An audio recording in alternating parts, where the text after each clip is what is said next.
Everyone welcome back. तो Nifty का complete analysis आज मैं आपको बताऊंगा कि मेरे व्यू के हिसाब से निफ्टी में आगे चल के क्या हो सकता है और कैसे कैसे हम लेवल्स को फाइंड आउट करते हैं कि आगे चल के हमारे लिए जो लेवल्स क्रूशियल होंगे जिनके ब्याह पे हम ट्रेडिंग कर सकते हैं।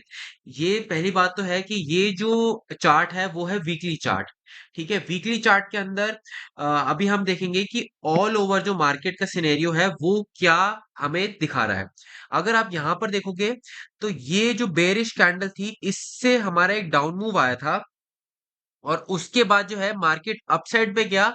बट अगर आप ये देखोगे ये वाला जो लेवल मैंने ये जो मार्क करके रखा हुआ है 519 का, जो कि है इसके पास। ठीक है ना। तो एग्जैक्टली exactly निफ्टी ने जो है वो इसके पास ही क्लोजिंग दी है। ये कैंडल क्या शो करती है कि यहां पर एग्रेसिव सेलिंग आई है। ठीक है, एग्रेसिव सेलिंग आई है और ये जो कैंडल्स जो ऊपर गई हैं ये मतलब तीन कैंडल्स ने इसको कवर अप किया है। इट मींस कि बायर्स की उतनी स्ट्रेंथ नहीं शो हो रही थी इस केस के अंदर। ठीक है, तो यहां पर जो एक ये जो पैटर्न बना है, एक मिनट, यहां पर अगर आप देखोगे तो ये एक शूटिंग स्टार बना है यहां पर। ठीक है, अब ये वीकली चार्ट है तो बेसिकली यहां पर हम क्या फॉलो करेंगे, एक 4 आवर की कैंडल अगर 519 के नीचे सस्टेन करती है तो ये वाला जो स्विंग पॉइंट है, एक मिनट,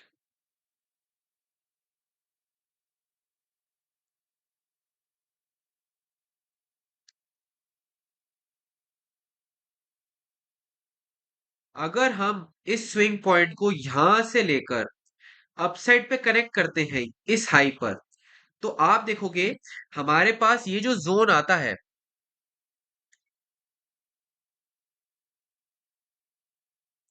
वो आता है यहां पर 0.5 एंड 0.618 का। इट मींस कि ये वाला जो जोन है हमारे लिए एक सपोर्ट का, ये इम्पल्स का जो है ये जोन सपोर्ट का काम करेगा। ठीक है, ये हो गया वीकली टाइम फ्रेम के बेसिस पे। अब हम चलते हैं डेली टाइम फ्रेम पर। यहां पर अगर आप डेली टाइम फ्रेम पे पर देखोगे तो यहां पर मार्केट ने क्या किया है, ये वाला एक स्विंग से अप मूव किया है। तो अब हम सेकंड चीज क्या लेंगे फिबोनाची का, कि अगर हम यहां से लेकर यहां तक जाते हैं तो हमारे पास यहां पर 0.5 एंड 0.618 का ये जोन आ जाता है जो कि हमारे लिए एक सपोर्ट की तरह एक्ट करेगा। ठीक है ना। और एग्जैक्टली निफ्टी ने यहीं पर ही क्लोजिंग दी है।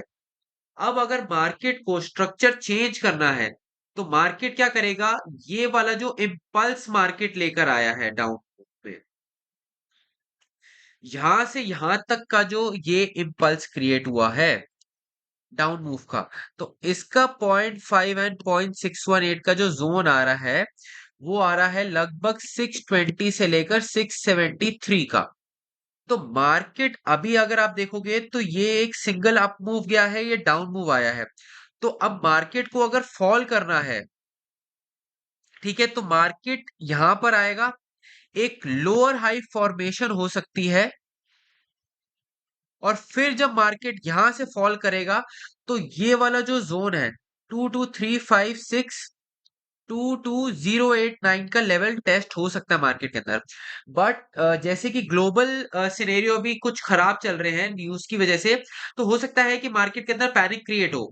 बट ओवरऑल जो अगर मार्केट को अगर स्ट्रक्चरल फॉर्म फॉर्म के अंदर अगर मूव करना है तो मार्केट को जैसे कि ये अपसाइड आया डाउन, ये 0.5 एंड 0.618 का रिट्रेसमेंट और फिर मार्केट बड़ा एक फॉल दिखा सकता है, जो कि एक बड़े इम्पल्स के मूव जो है उसका 0.5 एंड 0.618 ये रेड जोन आ रहा है। ठीक है ना। तो हम इस तरीके से व्यू देख सकते हैं और इंट्राडे के लिए हम कैसे निफ्टी को ट्रेड कर सकते हैं वो भी देख लेते हैं।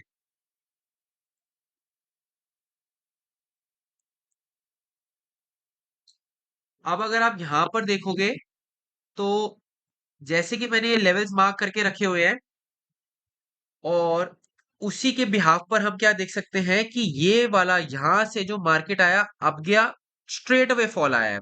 तो प्राइस इम्बैलेंस को कवर करने के लिए 624 या 673 जो कि एक ऑर्डर ब्लॉक जोन है, यहाँ पर मार्केट को टेस्ट कर कर फॉल दिखाना चाहिए। या तो प्रोबेबिलिटी ये हो सकती है कि मार्केट यहाँ पर रेंज बनाएगा और फिर ब्रेकडाउन देगा, तो हमें एक काफी अच्छा फॉल देखने को मिल सकता है 356 से लेकर 230 और 089। ये तीन लेवल्स जो हैं हमें मार्केट में दिख सकते हैं आने वाले टाइम पे। बट ओवरऑल मार्केट अभी बुलिश है, तो स्ट्रक्चर चेंज होने के लिए हमें इस चीज का वेट करना पड़ेगा। अगर आप यहाँ पर भी देखोगे तो मार्केट ने जो ये वाला जो रिट्रेसमेंट दिया है वो किस बेसिस पे दिया, ये डीप फॉल आया था, ठीक है। अब अगर आप यहां पर देखोगे, ये जो फॉल आया उसके बाद मार्केट ने डायरेक्ट फॉल नहीं दिया, 0.5 एंड 0.618 का रिट्रेसमेंट देकर फॉल दिया है। तो उसी तरीके से ये फॉल हमें ऐसे एक्सपेक्ट करना चाहिए। ठीक है, तो बस आज के लिए इतना ही। Please do like share and subscribe. Thank you.